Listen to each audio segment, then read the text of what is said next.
This is Alan Bush with the Daily Financial Forecast for Thursday, February 23rd.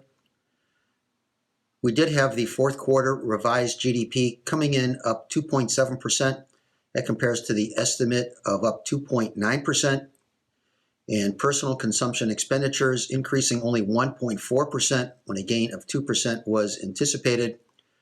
However, jobless claims coming in at 192,000 against the guess of 200,000.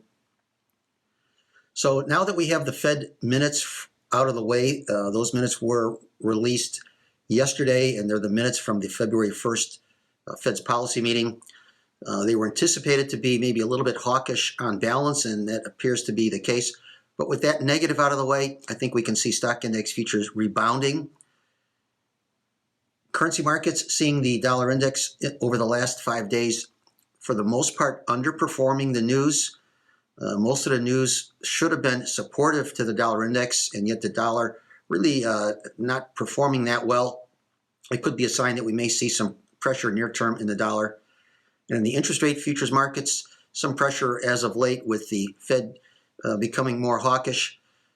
Several economic reports over the last 3 weeks or so coming in stronger than expected. This causing traders now to think that there could be several more rate hikes from the Fed of 25 basis points, anywhere from 2 to possibly 3 more hikes.